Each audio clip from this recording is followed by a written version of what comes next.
Hi friends, welcome to my YouTube channel science for railways. ఈరోజు మనం RRB railway ALP CBT 2కి సంబంధించి basic science and ఇంజనీరింగ్లో set 5 గురించి మనం మాట్లాడుకున్నాం. సో లాస్ట్ టైం మనం ప్రాక్టీస్ సెట్ 4 మాట్లాడుకున్నాం. ఈరోజు మనం సెట్ 5. ఓకేనా? సో అందరూ కూడా చాలా చక్కగా ప్రిపేర్ అవుతారు అనుకుంటున్నాను. క్లాసెస్ అన్నీ చక్కగా ఉన్నాయి కాబట్టి క్లాస్ టు క్లాస్ చక్కగా నేర్చుకుంటూ ఉండండి. అదేవిధంగా ప్రాక్టీస్ మార్తంలో చెప్పిన క్వశ్చన్స్, ఇప్పుడు క్వశ్చన్స్, పీవైక్యూస్ మాట్లాడిన క్వశ్చన్స్, ఎన్ని క్వశ్చన్స్ మనం మాట్లాడుకుంటూ వెళ్తున్నాము. ఇవన్నీ మీరు వింటూ ఉంటే ఆటోమేటికల్లీ మీరు సబ్జెక్ట్లో ఇంప్రూవ్ అవుతూ ఉంటారు. కాబట్టి అందరూ చక్కగా ప్రతి క్వశ్చన్ అర్థం చేసుకుంటూ ముందుకు వెళ్ళాల్సిందిగా కోరుకుంటూ, అందరూ కూడా వీడియోని లైక్ చేసి షేర్ చేయడం అసలు మర్చిపోవద్దు. ఓకేనా? సో ఈరోజు ప్రాక్టీస్ సెట్ 5లో ఉన్న క్వశ్చన్స్ అన్ని మాట్లాడుకుంటూ వెళ్దాం. So first question, coming to first question, computer గురించి అడిగాడు. First question computer, environment, simple machines, basic science, drawing అన్నీ కవర్ అయ్యేలాగా ఫ్రేమ్ చేస్తున్నాం కాబట్టి చక్కగా ప్రాక్టీస్ చేసుకోండి. ప్రతి క్వశ్చన్ కూడా పాస్ చేసుకొని ఆన్సర్ చేయగలుగుతున్నారో లేదో చూడండి.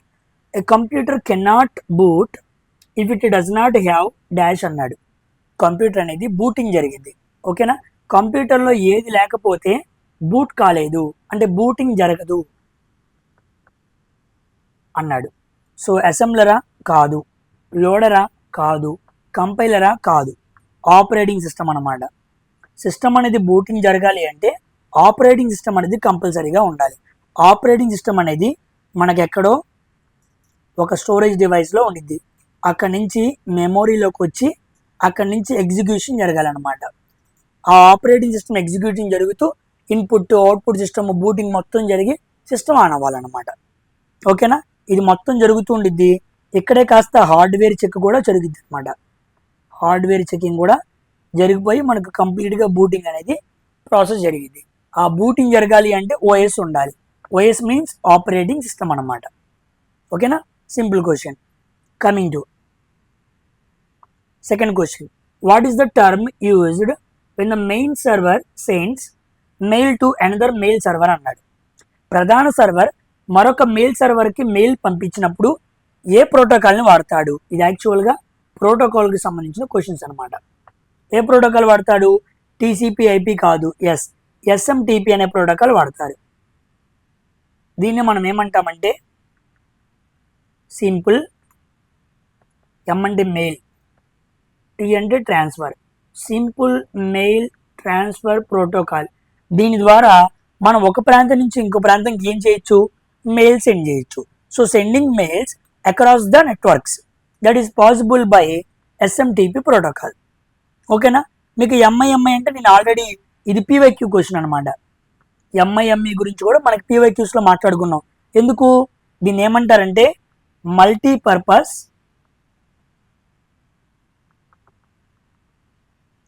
ఇంటర్నెట్ మెయిల్ ఎక్స్టెన్షన్స్ అంటారు. అంటే మెయిల్ ద్వారా మనం ఇమేజెస్, మల్టీమీడియా, కాస్త వేరే యాస్కీ కోడ్స్ కాకుండా వేరే కోడ్స్, సింబల్స్ లాంటివి సెండ్ చేయాలి అంటే ఈ ఎస్ఎంటీపీని ఎక్స్టెండ్ చేయాలి. అలా చేసినప్పుడు వచ్చిన ప్రోటోకాలే ఎంఐఎంఈ. మల్టీపర్పస్ అంటే రకరకాల వాటిని సెండ్ చేసుకోవచ్చు అని అర్థం అనమాట. ఇంటర్నెట్ మెయిల్ ఎక్స్టెన్షన్ అనమాట. ఎఫ్టీపీ అంటే ఫైల్ ట్రాన్స్ఫర్ ప్రోటోకాల్. అంటే ఫైల్స్ని ట్రాన్స్ఫర్ చేయడానికి సర్వర్ ఫైల్స్ అనమాట. అంటే క్లయింట్కి సర్వర్ నుంచి మెయిల్స్ని సెండ్ చేయడానికి మనకి ఎఫ్టీపీ ఉపయోగపడుద్ది. మరి టీసీపీ/ఐపీ ఏంటి? టీసీపీ/ఐపీ అనేది ట్రాన్స్ఫర్ కంట్రోల్ ప్రోటోకాల్ అనమాట. దీన్ని ఇంటర్నెట్ ప్రోటోకాల్ అంటారు. టీసీపీ అంటేనేమో ట్రాన్స్ఫర్ కంట్రోల్ ప్రోటోకాల్, ఐపీ అంటేనేమో ఇంటర్నెట్ ప్రోటోకాల్. ఇవి ఎలా పనిచేస్తాయి అంటే ఫస్ట్ టీసీపీ, తర్వాత ఐపీ, తర్వాత నెట్వర్క్ ప్రోటోకాల్. ఈ 3 ఉంటాయి, గుర్తుపెట్టుకోండి. 1, 2, 3.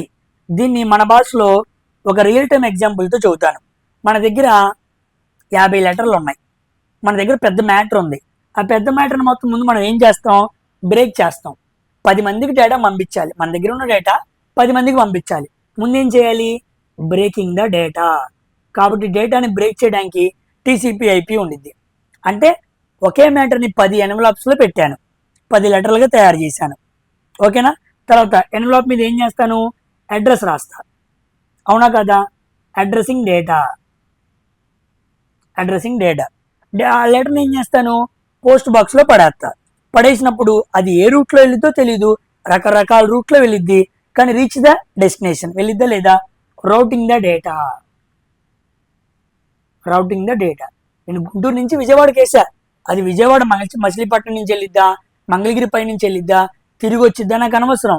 ముందైతే బ్రేక్ చేశాను, తర్వాత అడ్రస్ రాశాను, తర్వాత పోస్ట్ బాక్స్లో పడేస్తే ఏదో ఒక రూట్లో వెళ్ళిపోయింది. సో టీసీపీ అంటే బ్రేకింగ్, ఐపీ అంటే అడ్రసింగ్, నెట్వర్క్ అంటే రౌటింగ్.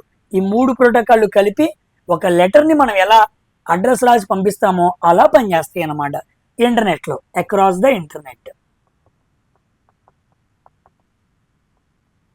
ఓకేనా, గుర్తుపెట్టుకోండి, వెరీ వెరీ ఇంపార్టెంట్. ప్రోటోకాల్స్ మీద క్వశ్చన్ కంపల్సరీ వచ్చిందండి. నేను వస్తున్నప్పుడల్లా ఎంతో కొంత ఇన్ఫర్మేషన్ ఎక్స్ట్రాగా చెప్పుకుంటూ ముందుకు వెళ్తూనే ఉన్నా. ఇదంతా కూడా గ్రాడ్యువల్గా మీరు వింటూ రావాలి, ఏదో ఒకటింటే సరిపోదు, మీకు అంతవరకే తెలిసింది. ఓకేనా, coming to third question. Which of the following substance how biological magnification అన్నాడు. Which of the following substance shows biological magnification. జీవక్రియలో వృద్ధి బయోలాజికల్ మ్యాగ్నిఫికేషన్ చూపే పదార్థం ఏంటి అన్నాడు. ఏంటి అంటే ఎసిడిక్ ఫ్యూమ్సా? కాదు. ఆమ్ల పొగలు కాదు. కార్బన్ మత్స్య నిక్షేపాలు కాదు. గ్రీన్ హౌస్ వాయువులు కాదు. ఆన్సర్ ఏంటంటే కెమికల్ పెస్టిసైడ్స్. కెమికల్ పెస్టిసైడ్స్ అనేవి మనకి జీవక్రియలో వృద్ధిని చూపిస్తూ ఉంటాయి. అంటే ఏంటి అంటే ఒక ఫుడ్ చైన్, ఒక ఫుడ్ పిరమిడ్ తీసుకున్నాం అనుకోండి, ఇలా పైకి వెళ్ళే కొద్దీ concentration of toxins increase when move from top to bottom. మనం ఫుడ్ పిరమిడ్ కానీ ఫుడ్ చైన్లో కానీ బేసిక్ లెవెల్ నుంచి ఇలా పైకి వెళ్ళే కొద్దీ ఆ తినే ఆహారంలో కెమికల్ పెస్టిసైడ్స్, రసాయన పురుగుల మందుల యొక్క పర్సంటేజ్ పెరుగుతూ వెళ్ళిపోయింది అనుకోండి, దాన్ని బయోలాజికల్ మ్యాగ్నిఫికేషన్ అంటారు. అది మంచిది కాదు. అది పైకి వెళ్ళేటప్పుడు ఏమైద్ది అంటాడు, ఇంక్రీజ్ అవుతూ ఉండిద్ది. గుర్తుపెట్టుకోండి, ఏమిటి అంటే కెమికల్ పెస్టిసైడ్స్. ఓకేనా, చాలా చాలా ఇంపార్టెంట్. ఇది మనకి ఎన్విరాన్మెంట్ కింద వచ్చింది అనమాట.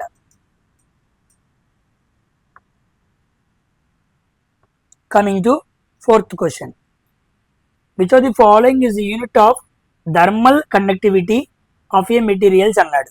ఇది చాలా చాలా ఇంపార్టెంట్. థర్మల్ కండక్టివిటీ గుర్తుపెట్టుకోండి, చాలా బాగా ఎగ్జామ్ అడుగుతూ ఉంటాడు. థర్మల్ కండక్టివిటీ అంటే కే అనమాట. ఇది ఒక థర్మల్ కండక్టివిటీ కాన్స్టాంట్, ఇది కోఫిషియంట్ లాగా అనమాట. దీని formula Q into L by A into del T. Q into L, A into del T. Q అంటే ఏంటి? Heat transfer in 1 second. ఒక సెకండ్లో ఎంత హీట్ ట్రాన్స్ఫర్ అయిందని చెప్పడం అనమాట. కే అంటే constant, thermal conductivity constant. Next L అంటే thickness of the material, A అంటే area of the material, T అంటే టెంపరేచర్. ఇవి ఏంటని అడగచ్చు, అందుకే చెబుతున్నాను నేను. ఓకేనా, ఇప్పుడు మనల్ని ఏమడిగాడు, యూనిట్ అడిగాడు, డైమెన్షనల్ ఫార్ములా కూడా అడగల, సింపుల్ అనమాట. First heat transfer in 1 second. So Q equal to heat అంటే ఏంటి, జౌల్స్, ట్రాన్స్ఫర్ ఇన్ 1 సెకండ్ అన్నాడు అంటే జౌల్ పర్ సెకండ్ అనమాట. అలాగే రాయాల్సింది జౌల్ పర్ సెకండ్ అంటే మనకేం తెలుసు, ఉదాహరణకి దీన్ని పవర్ అనుకుందాం. Power equal to work by time. Work by time అంటే జౌల్ పర్ సెకండ్. అంటే దీన్ని మనం ఏమని రాయొచ్చు, వాట్ అని కూడా రాయొచ్చా లేదా? కాబట్టి క్యూ ప్లేస్లో ఏం పెడుతున్నాను, వాట్ అని పెడుతున్నాను. నెక్స్ట్ ఎల్ అంటే ఏంటి, మీటర్. ఏరియా అంటే మీటర్ స్క్వేర్. టీ అంటే కెల్విన్ అంటే కే అనమాట. ఇలా రాసుకోవాలి. ఇప్పుడు క్యాన్సిలేషన్ చేద్దాం. ఇక్కడ మీటరు పోయిద్ది. సో డబ్ల్యూ ఇంటూ ఏమి లేదుగా, మీటర్ ఇంటూ కెల్విన్ అనమాట. సో థర్మల్ కండక్టివిటీ కేకి యూనిట్స్ ఏంటి, W by M into K. So ఇదనమాట. First option is the correct answer. Very very important ఇది. ఓకేనా, థర్మల్ కండక్టివిటీ గుర్తుపెట్టుకోండి. వీటి మీద నేను లాస్ట్ ప్రాక్టీస్ మారతాన్లో ప్రాబ్లమ్స్ కూడా చాలా చేయించాను. ఈసారి కూడా వస్తాయి. ఫస్ట్ మెల్లిమెల్లిగా వెళ్తున్నా, ముందు యూనిట్ ఎక్స్ప్లెయిన్ చేస్తున్నాను, ఆ తర్వాత క్వశ్చన్స్ కూడా తీసుకొస్తాను. ఓకేనా? కొత్తగా వచ్చే పిల్లలు ఉంటారు కాబట్టి సడన్గా క్వశ్చన్లోకి వెళ్తే కాస్త ప్యానిక్ అవుతారు. కాస్త టైం పట్టింది కదా, మెల్లిమెల్లిగా తీసుకెళ్తున్నా. ఓకేనా? So A option is the correct answer అనమాట. Coming to 5th question. A machine gun of mass 50 kg. A machine gun of mass 50 kg fires a bullet mass of 60 gram with a velocity of 500 meter second. What is the velocity which the machine gun will recoil అన్నాడు. సామాన్యంగా ఇది gun నుంచి bullet వచ్చింది. Bullet ఎంతంట? 60 గ్రాముల బరువు ఉంది. ఎంత speed వెళ్తుంది? 500 మీటర్ పర్ సెకండ్. ఓకేనా? ఇప్పుడు ఇది ముందుకు వెళ్తున్నప్పుడు గన్ను మనం బుల్లెట్ కాల్చినప్పుడు గన్ను కూడా ఏమైంది? వెనక్కి వచ్చింది. గన్నుకు బరువు ఎంత? 50 కేజీలు గన్ను. ఎంతో కొంత వచ్చింది కదా. సో బుల్లెట్ ముందుకెళ్ళిందంటే రియాక్షన్ ఫోర్స్ వెనక వైపుకి వచ్చింది. So initial momentum equal to final momentum. ఓకేనా? Initial momentum equal to final momentum. So m1 v1 equal to m2 into v2. ఇదేమో గన్కి సంబంధించింది, ఇదేమో బుల్లెట్కి సంబంధించింది. ఓకేనా? గన్ మాస్ ఎంత? 50. వెలాసిటీ ఎంత? తెలీదు, x. m2 బుల్లెట్ మాస్ ఎంత? 60 గ్రాముల్లో ఉంది. ఇది కేజీల్లో ఉంది, ఇది గ్రాముల్లో ఉంది. So by 1000. వెలాసిటీ ఎంత? 500. ఈ కన్వర్షన్ దగ్గర మనం మిస్ అవుతూ ఉంటాం, జాగ్రత్తగా ఉండాలి. సో 500 ఒకట్లు, 500 రెండు 1000, 2 ఒకట్లు 2 30, 0 0. x equal to 3/5. పాయింట్ పెట్టుకుని 0 పెట్టుకుంటే 5 6. So 0.6 meter per second. 500 meter per సెకండ్తో బుల్లెట్ ముందుకెళ్తే gun just 0.6 meter per second స్పీడ్తో వెనక్కి వచ్చింది అనమాట. ఓకేనా? This is the 5th question. ఇది మొమెంటం మీద అనమాట. Initial momentum equal to final momentum because momentum is conserved. Energy ఎలా కన్జర్వ్గా ఉంటుందో మొమెంటం కూడా కన్జర్వ్గా ఉంటుంది. 6th question. Which of the following statement is correct regarding heat and temperature అన్నాడు. వేడి మరియు ఉష్ణోగ్రత ఈ రెండింటికి మధ్య చాలా మందికి తేడా తెలియదు. వేడి వేరు, ఉష్ణోగ్రత వేరు. సంబంధించి కింది వాక్యాలు సరైనది ఏంటి అన్నాడు. Heat is same as temperature అన్నాడు. తప్పు. హీట్ టెంపరేచర్ ఒకటి కాదు. హీట్ అండ్ టెంపరేచర్ అన్రిలేటెడ్ అన్నాడు. తప్పు. వాడి మధ్య సంబంధం లేదు అన్నాడు. తప్పు. Heat is energy. ఎస్. ఉష్ణం అనేది ఏంటి? వేడి అనేది ఏంటి? శక్తి. ఉష్ణోగ్రత అనేది వేడి తీవ్రతను కొలిచే కొలమానం. Temperature is measurement of degree of hotness. So ఇది కరెక్ట్ ఆన్సర్ అనమాట. ఉష్ణోగ్రత అంటే కొలవటం అనమాట. హీట్ ఎక్కువ ఉందా, తక్కువ ఉందా, హాట్నెస్ ఎక్కువ ఉందా, తక్కువ ఉందా అని చెప్పడం. హీట్ అనేది ఎనర్జీ అనమాట. So heat is a energy, అది ఉష్ణం. టెంపరేచర్ అలా కాదు, ఇట్స్ స్కేల్. హౌ ఒక బాడీ ఎంత వేడిగుంది అని చెప్పడమే మెజర్మెంట్ అనమాట. ఆ మెజర్మెంట్ చేసేది temperature. So C option is the correct answer. D కూడా కాదు. Heat is a measure of temperature కాదు. Temperature is a measure of heat అని రాయాలి. Temperature is a measure of heat అని రాయాలి. ఇలా రివర్స్లో రాస్తే కరెక్ట్ అయ్యేది. ఇప్పుడు ఇలా రాశాడు కాబట్టి తప్పయింది. So C option is the correct answer అనమాట. Coming to 7th question. Which of the following statements is false అన్నాడు. కింది వాక్యాలు ఇది తప్పు అన్నాడు. చూద్దాం. 357.0 హ్యాజ్ 4 సిగ్నిఫికెంట్ ఫిగర్స్ అన్నాడు. 357.0 హ్యాజ్ 4 సిగ్నిఫికెంటా?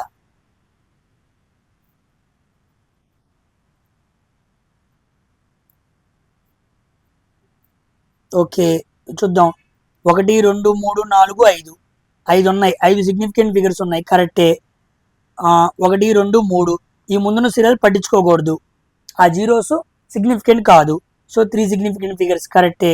డెసిమల్ తర్వాత ఉన్న పాయింట్ దాన్ని మనం కన్సిడర్ చేయాలి. సో 4 సిగ్నిఫికెంట్ ఫిగర్స్ ఇది కూడా కరెక్టే. ఎందుకంటే 357.02 వచ్చింది అనుకో, ఇది కన్సిడర్ అవ్వాలి కదా. కట్ ఆ జీరో కూడా కన్సిడరే. ఇది ఇస్తే మనం చెప్పగలం కాబట్టి అది ఇవ్వకుండా కన్ఫ్యూజ్ చేశాడు. సో ఆన్సర్ ఏంటి? ఇదన్నమాట. ఇక్కడ మనకి 1 2 3 4 నాలుగే ఉన్నాయి. వాడు 5 అన్నాడు. So wrong. ముందున్న జీరోస్ స్టైలింగ్ జీరోస్, వాటి మనం ముందున్న జీరోస్ ఇనిషియల్ జీరోస్, వాటిని మనం కన్సిడర్ చేయకూడదు, అవి నాన్ సిగ్నిఫికెంట్, సార్థక అంకెలు కాదు. ఓకేనా? సో మంచి క్వశ్చన్ అనమాట సిగ్నిఫికెంట్ నెంబర్స్ మీద. కమింగ్ టు 8th క్వశ్చన్, చాలా చాలా ఇంపార్టెంట్ ఇది మనకి ప్రొజెక్టైల్ మోషన్ నుంచి అడిగిన క్వశ్చన్ అనమాట. ప్రొజెక్టైల్ మోషన్ నుంచి అడిగిన question. If R and H are horizontal range and maximum height of a projectile, okay, then angle of projection from the horizontal అన్నాడు. ఇదిగోండి, ఇదేమో హైట్, ఇదేమో రేంజ్. ఓకేనా? ఈ టీటా యాంగిల్ ఎంత అన్నాడు. ఓకేనా? దీనికి సింపుల్ ఫార్ములా గుర్తుపెట్టుకోండి, tan theta equal to 4h/r. Very very important. So theta equal to tan inverse of 4h/r. ఇదన్నమాట టీటా అంటే. టీటా వాల్యూ నేను కనుక్కోవాలి, tan inverse of 4h/r. So ఇది కాదు, ఇది కాదు, ఎస్ ఇదే answer, tan inverse of 4h/r. హైట్కి రేంజ్కి తేడా అయిందంటే అదనమాట. మ్యాక్సిమం రేంజ్ ఎప్పుడు ఉండిద్ది? ఒక వస్తువుని మ్యాక్సిమం రేంజ్లో విసరాలి అంటే టీటా వాల్యూ 45 degrees ఉండిద్ది, అవునా కాదా? ఇప్పుడు 45 degrees పెట్టుకున్నాం అనుకోండి, 1 అయిపోయింది. 1 equal to 4h/r. So range equal to 4 times of the H. అంటే మనం టీటా 45 degreesతో విసిరినప్పుడు రేంజ్ ఎక్కువ ఉండిద్ది అంటే ఆ రేంజ్ దేనికి సమానం? 4 times ది హైట్. హైట్ ఎంత ఉండిద్దో దానికి 4 రెట్లు ఎక్కువ రేంజ్లో వెళ్ళిద్ది, ఎప్పుడు? మంచి యాంగిల్తో విసిరినప్పుడు. కాబట్టి ఈ పాయింట్ చాలా ఇంపార్టెంట్, ఈ ఫార్ములా చాలా ఇంపార్టెంట్, ఇది కూడా చాలా ఇంపార్టెంట్. ఇవన్నీ చాలా చాలా ఇంపార్టెంట్. ఓకేనా? యాక్చువల్గా మీకు సాధారణంగానే రేంజ్ ఫార్ములా తెలుసు, u² sin 2θ/g.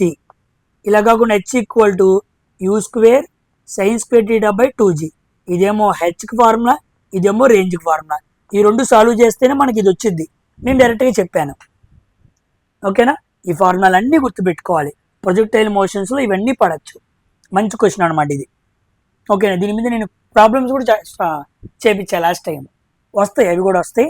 ఇప్పటికైతే ఇలా నేర్చుకోండి. Coming to a centigrade, a Fahrenheit thermometer are dipped in boiling water. The water temperature is lowered until the Fahrenheit thermometer registers 140 Fahrenheit. The fall in the temperature as registered by the centigrade thermometer అన్నాడు. ఏమీ లేదు, 140 degrees Fahrenheit temperature ఇచ్చి దాన్ని సెంటిగ్రేడ్లో చెప్పు అన్నాడు. Centigrade థర్మోమీటర్లో నమోదయ్యే ఉష్ణోగ్రత తగ్గుదల ఎంత అన్నాడు. చూద్దాం. So C/F equal to F - 32/9. So F అంటే ఎంత? 140. 140 - 32, 140లో 30 తీస్తే 110, 110లో నుంచి 2 తీస్తే 108, అంతే కదా. So C/F equal to 108/9, 9 1 9 2. C equal to 12 5 ఎంత? 60. సో 60 ఏడు ఉంది, ఎస్ ఇదిగోండి, B is the correct answer అనమాట. ఓకేనా? కన్వర్షన్స్ అనమాట. కమింగ్ టు 10వ question. There is a ball whose mass is 320 grams. Okay, when released freely from a height its potential energy is 625 joules. At what speed it will hit the ground అన్నాడు. Mass ఇచ్చాడు, potential energy ఇచ్చాడు, అక్కడి నుంచి అది కింద పడుతుంది. Potential energy కాస్త ఎలా మారిపోయింది? కైనెటిక్ ఎనర్జీగా మారిపోయింది. అది భూమిని ఎంత వెలాసిటీతో గుద్దుకునిద్ది అన్నాడు. అంటే మనం కైనెటిక్ ఎనర్జీ కనుక్కుంటే సరిపోయింది, అంతే కదా. ఈ ఎనర్జీ కదా ఇలా మారిపోయేది. So potential energy kinetic energy equal to half mv².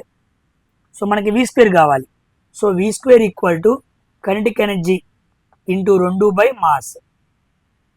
So v² equal to kinetic energy అంటే ఎంత? 665. అదేంటి సార్ పొటెన్షియల్ ఎనర్జీగా అనమాకండి, ఆ ఎనర్జీ ఇలా మారిద్ది, ఇంటూ 2/m అంటే ఎంత? m అంటే 320.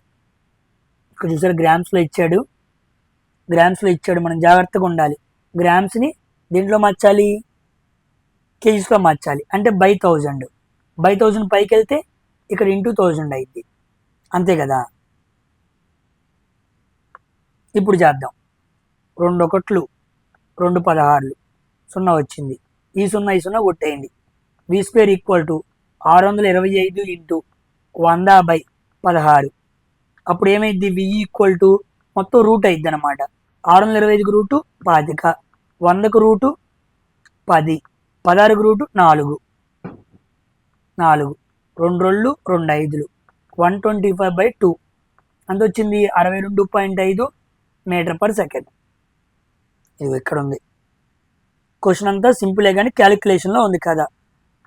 క్యాలిక్యులేషన్స్ అర్థమెటిక్ మీద మంచి గ్రిప్ ఉన్నవాళ్ళు ఇలా చక్కగా సాల్వ్ చేసుకుంటూ వెళ్ళిపోతారు. ఇలా మొత్తం కొట్టేయమాకండి, ఇలా పెట్టుకొని రూటే కాబట్టి సాల్వ్ చేసుకుంటూ ఇండివిజువల్గా వెళ్ళిపోవాలి. ఓకేనా? మంచి question. Coming to which of the following liquids has a density less than water? Water కన్నా తక్కువ సాంద్రత కలిగింది ఏంటి అని అడిగాడు. వాటర్ కన్నా తక్కువ సాంద్రత దేనికి ఉండిద్ది? ఆయిల్కా? ఆయిల్కేనా? సాల్ట్ వాటర్, పెట్రోల్ కింద ఇచ్చాడా? ఆయిల్కి ఉండిద్ది, పెట్రోల్కి ఉండిద్ది, మెర్క్యూరీ కాదు. So 1 and 3. So 1 and 3. Water మీద ఆయిల్ పోసినా తేలిద్ది, వాటర్ మీద పెట్రోల్ పోసినా తేలిద్ది. ఎందుకు తేలిని? వాటర్ కన్నా తక్కువ సాంద్రత ఉంది కాబట్టి. ఓకేనా? అలా కాకుండా మనం diesel,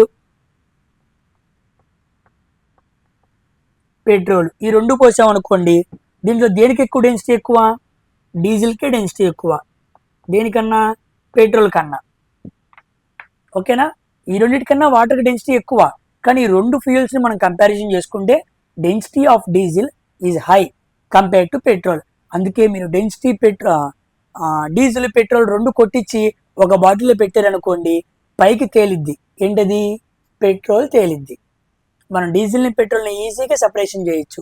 because their densities are different. వాటి సాంద్రతలు వేరు కదా. అందువల్ల చాలామంది బండిలో పెట్రోల్ కొట్టించుకోకపోవడం డీజిల్ కొట్టించుకుంటారు. దాన్ని కూడా మనం ఈజీగా తీయచ్చు. అయితే కాస్త ఇంజిన్ దెబ్బతినిద్దిలే, కానీ తీసేయచ్చు. ఎందుకంటే పెట్రోల్ పైకి వచ్చేసిద్ది, దాన్ని తోడేసి డీజిల్ మొత్తాన్ని తీసి క్లియర్ చేసి మళ్ళీ కార్బోరేటర్ క్లీన్ చేసుకుని మళ్ళీ ఇంజిన్ బాగు చేసుకోవాలన్నమాట. ఎవరైనా పొరపాటున కొట్టించుకుంటూ ఉంటారు, చాలా జాగ్రత్తగా ఉండాలి. So density of diesel is high when compared to petrol. ఓకేనా? Very very important. ఈ రెండు ఫ్యూయల్స్ని అడిగితే మీరు ఇలా పెట్టండి. ఇప్పుడు క్వశ్చన్ ఆయిల్ అండ్ పెట్రోల్ కాబట్టి పి ఆప్షన్ అనమాట. ఎందుకైనా మంచిదని చెప్పేస్తున్నాను. కమింగ్ టు 12వ క్వశ్చన్. సేమ్ క్వశ్చన్ రిపీట్ అయిందే. సో రిపీటెడ్ క్వశ్చన్ తీసేద్దాం. ఇది 12వ క్వశ్చన్. 12 నెంబర్ మారుస్తాను. 13, 14, 15, 16, 17, 18, 19. వెళ్దాం. ఎస్, 12వ క్వశ్చన్కి వచ్చాం. చూసారా క్వశ్చన్? ఎలక్ట్రిసిటీ గురించి డిఫరెంట్గా అడిగాడు. Which arrangement of 3 ohm resistors will give total resistance of 7 ohms అన్నాడు. 3 ohm రెసిస్టర్స్ కొన్ని ఉన్నాయి, వాటిని ఎలా అరేంజ్మెంట్ చేస్తే మనకి 7 ohms వచ్చింది అన్నాడు. చేద్దాం. 3, 3, 3 సిరీస్లో ఉన్నాయి. మొత్తం ఎంత వచ్చింది? 9 ohms. ఇది కాదు, మనకు కావాల్సిందంతా 7 ohms కాబట్టి ఇది 3, 3, 3. ఇది ప్యారల్లో కనెక్ట్ చేసాం. ప్యారల్లో కనెక్ట్ చేస్తే 3 ohms రెసిస్టర్స్ని 3 కలిపాం కాబట్టి 3 కన్నా తక్కువ వాల్యూ వచ్చింది.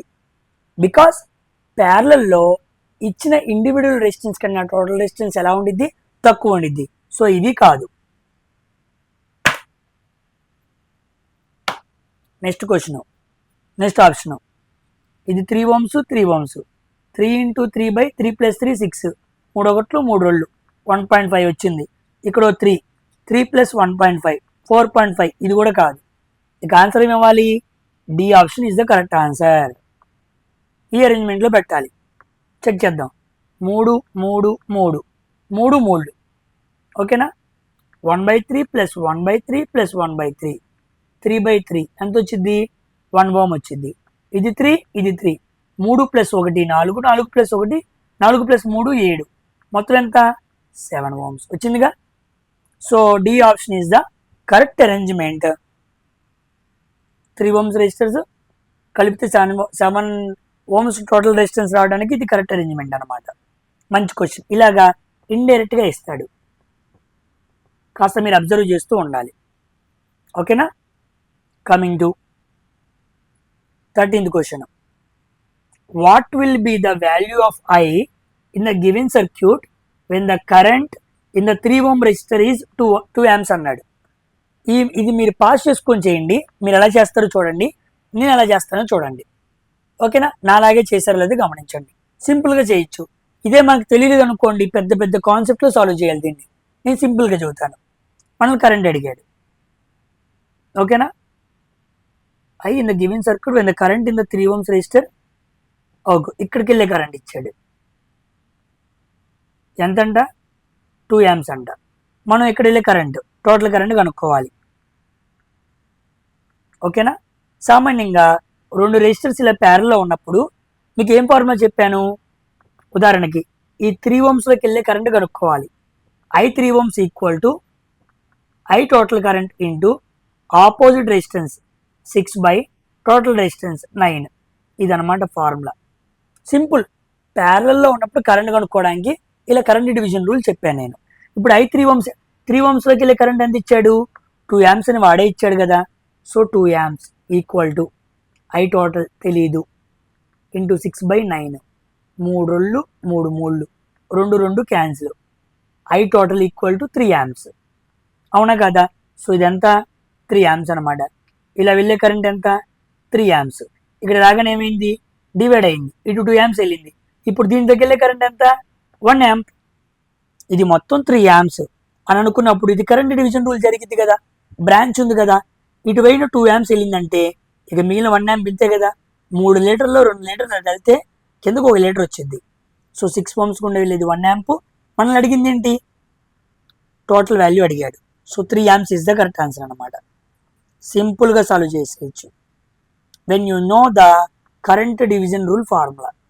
ఇదంతా నేను ఎలక్ట్రిసిటీలో క్లియర్గా చెప్పాను. చూసారా క్వశ్చన్ ఎలా అడిగాడో? మంచి క్వశ్చన్ అనమాట.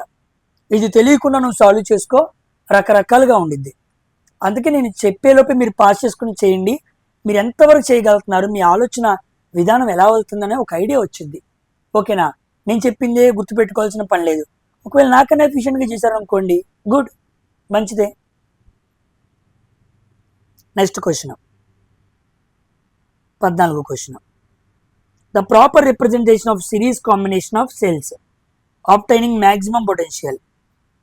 సిరీస్ కాంబినేషన్ అన్నాడు. ఇదిగోండి ప్లస్, ఇదిగో plus minus plus minus minus plus వచ్చింది, wrong. Plus minus plus minus plus minus minus plus వచ్చింది, wrong. Plus minus plus minus plus minus వచ్చింది, wrong. Plus plus plus plus plus plus minus minus minus minus minus minus. Yes, ఇది correct answer అనమాట. ఇది correct symbol of cell అనమాట. ఓకేనా. So first option is the correct answer.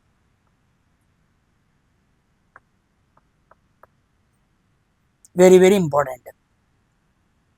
ఓకేనా. Coming to next question, 15వ question. Which of the following is true about 2 resistors connected in series. 2 రెసిస్టర్స్ని శ్రేణి అనుసంధానంలో connect చేస్తే కింది వాటిలో ఏది నిజం అన్నాడు. చూద్దాం. Both resistors carry same current అన్నాడు. ఇది R1, ఇది R2. ఇలా సర్క్యూట్ డ్రా చేసుకుని చూసుకుందాం. ఇది I, ఇది I. రెండిట్లోకి వెళ్ళే కరెంట్ సేమే కదా. Both resistors carry same current. కరెక్టే, చెప్పింది కరెక్టే. Next 2 resistances equals the sum of all series resistance అన్నాడు. రెండింటిని కలిపేస్తే R1 plus R2 equal to R equivalent వస్తుంది. కరెక్టే, ఇది రైటే. Next some of individual voltage drop equals the applied voltage అన్నాడు. ఇదిగోండి, ఇదేమో V1, ఇదేమో V2. Total V equal to V1 plus V2. ఎక్కడెక్కడ రెసిస్టర్ దగ్గర వోల్టేజ్ డ్రాప్లు ఫామ్ అయిందో ఆ some of all voltage drops equal to total voltage అన్నాడు. అన్నీ కరెక్టే. So all of the above, అన్నీ కూడా రైట్ అని అర్థం అన్నమాట. ఓకేనా. 4th option is the correct answer అన్నమాట. Coming to 16th question, identify the material which has low coefficient of volume. Low coefficient of volume expansion అన్నాడు. మనం లాస్ట్ షిఫ్ట్లోనో అంతకుముందులోనో హైయెస్ట్ వాల్యూమ్ కోఫిషియంట్ మాట్లాడుకున్నాం. దేనికి ఉండిద్ది? రబ్బర్కి అని మాట్లాడుకున్నాం. ఇప్పుడు లోయెస్ట్ వాల్యూమ్ ఎక్స్పాన్షన్ అడిగాడు. బ్రాస్ కాదు, క్విక్ సిల్వర్ కాదు, అల్యూమినియం కాదు. Answer is iron. ఐరన్కి లోయెస్ట్ వాల్యూమ్ ఎక్స్పాన్షన్ ఉండిద్ది. అంత సామాన్యంగా మనం ఎంత హీట్ పెట్టినా దాని పూర్తి వాల్యూమ్లో మార్పు అనేది అంత సామాన్యంగా రాదు. Volume expansion is represented by gamma. Alpha అయితే లీనియర్, బీటా అయితే ఏరియా, వాల్యూమ్ అయితే గామా. ఆల్ఫా, బీటా, గామా మర్చిపోకూడదు. లీనియర్ లెంత్, ఏరియా, వాల్యూమ్, ఇవి మనం మల్టిపుల్గా రివిజన్ చేసుకుంటూ వెళ్ళాలి, అప్పుడే గుర్తుంటాయి. కమింగ్ టు 17th క్వశ్చన్ చూడండి. This is the final question. ఇక్కడికి ఈ 5th ప్రాక్టీస్ సెషన్ ఇక్కడ క్లోజ్ చేస్తాను. ఓకేనా? నెక్స్ట్ పార్ట్లో మాట్లాడుకుందాం. The amount of heat required to convert water at given temperature and pressure into steam at the same temperature and pressure is known as అన్నాడు. మళ్ళా చదువుతాను. ఒక నిర్దిష్ట ఉష్ణోగ్రత మరియు పీడనం వద్ద ఉన్న నీటిని అదే ఉష్ణోగ్రత పీడనం వద్ద ఆవిరిగా, ఇప్పుడు అర్థమైంది, వాటర్ని ఆవిరిగా స్టీమ్గా మార్చాలి అంటే మనకి కొంత హీట్ కావాలి. ఆ హీట్ని ఏమనాలి అన్నాడు. వాటర్ అనేది ఎలా ఉండిద్ది? లిక్విడ్ స్టేట్లో ఉండిద్ది. స్టీమ్ అనేది ఎలా ఉండిద్ది? గ్యాస్ స్టేట్లో ఉండిద్ది. ఒక స్టేట్ నుంచి ఇంకో స్టేట్కి టెంపరేచర్లో మార్పు రాకుండా స్టేట్ మార్చగలిగిన హీట్ని మనం ఏమనాలి? లేటెంట్ హీట్ అనాలి. దాన్నే మనం నీటి గుప్త ఉష్ణం, లేటెంట్ హీట్ ఆఫ్ వాటర్ అంటారు. Very very important. దీన్ని మనం ఎల్తో చూపిస్తాం. L equal to Q by M formula. Units joule per gram అన్నమాట. ఇలా మనం మాట్లాడుకోవాలి. Very very important. కేజీస్లో కూడా చెప్పచ్చు. సో ఇక్కడ ఏముండదు, టెంపరేచర్లో మార్పు ఉండదు, కానీ ఒక స్టేట్ నుంచి ఇంకో స్టేట్కి ఏమైపోయిద్ది? పదార్థం మారిపోయిద్ది. దాన్ని మనం ఏమనాలి? లేటెంట్ హీట్ అనాలి. బాగా గుర్తుపెట్టుకోండి. ఇక్కడ చాలా వాల్యూస్ చెబుతాను, ఇవి ఎగ్జామ్లో చాలా important. Latent heat of vaporisation అంటే ఒక వాటర్ లిక్విడ్గా మారుతాం. తర్వాత లేటెంట్ హీట్ ఆఫ్ ఫ్యూజన్ అంటే ఒక సాలిడ్ లిక్విడ్గా మారాలన్నమాట. ఇలా మారటానికి వాల్యూస్ ఉంటాయి, వాటిని ఎగ్జామ్స్లో కంపల్సరీగా అడుగుతాడు. 2260 kilo joules per KG latent heat of fusion అనమాట. ఒక వాటర్ని గ్యాస్గా మార్చాలి అంటే వేపరైజేషన్ అట్ 100 degrees Celsius దగ్గర దాని వాల్యూ, లేదా సీజియస్లో చెప్పాలనుకోండి 540 calorie per gram అనమాట. ఈ వాల్యూ అయినా చెప్పచ్చు, ఇదైనా చెప్పచ్చు. ఇది ఎస్ఐ యూనిట్, ఇది సీజియస్ యూనిట్. అదే ఫ్యూజన్ చెప్పాలనుకోండి, ఫ్యూజన్ చదువుతున్నా చూడండి. 334 kilojoules per kg లేదా 80 calorie per gram. దీన్ని లేటెంట్ హీట్ ఆఫ్ ఫ్యూజన్ అంటారు అట్ 0 degrees Celsius. ఒక సాలిడ్ లిక్విడ్గా మారటానికి 334 kilojoules ఆఫ్ కేజీ హీట్ అనేది కావాలి, లేదా క్యాలరీస్లో అయితే 80 calorie per gram. అలా ఒక లిక్విడ్ వాటర్గా మారాలి అంటే అదిగోండి 2260 kilojoules per kg లేదా 540 calorie per gram. ఈ చెప్పిన 4 వాల్యూస్ వెరీ వెరీ ఇంపార్టెంట్. 1, 2, 3, 4 దేనికది అని కన్ఫ్యూజ్ చేస్తూ ఉంటాడు, జాగ్రత్త పెట్టుకోండి. ఇప్పుడు నేను లిక్విడ్ టు గ్యాస్ చెప్పాను, సాలిడ్ టు లిక్విడ్ చెప్పాను. మరి సాలిడ్ నుంచి గ్యాస్గా కూడా మారిపోయిద్దిగా, దాన్ని మనం ఏమంటాం? సబ్లిమేషన్ అంటాం. అవునా కదా? మరి సబ్లిమేషన్ కూడా స్టేట్ మారుతుందిగా, దానికి ఎంత కావాలి? 2840 kilojoules per kg. ఇది సబ్లిమేషన్ అనమాట. ఓకేనా? ఈ అన్ని వాల్యూస్ చాలా చాలా ఇంపార్టెంట్. కంపల్సరీగా ఎగ్జామ్లో వీటి మీద క్వశ్చన్స్ పడతాయి, లేదా ప్రాబ్లమ్స్ని సాల్వ్ చేస్తున్నప్పుడు ఈ వాల్యూస్ని మనం వాడాల్సి వచ్చింది. కాబట్టి మీరు ఎప్పుడు కూడా లేటెంట్ హీట్ ఆఫ్ వేపరైజేషన్, ఈ సబ్లిమేషన్ ఎక్కువ అడగలే, ఈ రెండు బాగా అడుగుతాడు. Latent heat of vaporisation, latent heat of fusion. ఇది 0 డిగ్రీ సెల్సియస్, అది 100 డిగ్రీ సెల్సియస్. అడిగినప్పుడు కంపల్సరీగా మీరు చెప్పేయాలి. ఓకేనా, మీ నోట్లో గుర్తుండాలన్నమాట. నిద్రలో నుంచి లేపినా చెప్పాలి. ఓకేనా. సో ఇక్కడితో నేను వీడియోని ఫినిష్ చేస్తున్నాను. మరికొన్ని క్వశ్చన్స్ ఇదిగోండి, ఇక మంచి మంచి క్వశ్చన్స్ చూసారా, సింపుల్ మిషన్స్, మంచి మంచి క్వశ్చన్స్ ఉన్నాయి. వీటన్నిటిని కూడా మనం నెక్స్ట్ షిఫ్ట్లో మనం క్లియర్గా మాట్లాడుకున్నాం. దట్ ఈస్ ప్రాక్టీస్ సెట్ 6 అనమాట. ఇక్కడతో నేను 5ని కంప్లీట్ చేస్తున్నా. ఓకేనా. అందరూ కూడా వీడియోని లైక్ చేసి షేర్ చేయడం మర్చిపోవద్దు. నెక్స్ట్ వీడియోలో కలుద్దాం. బాయ్.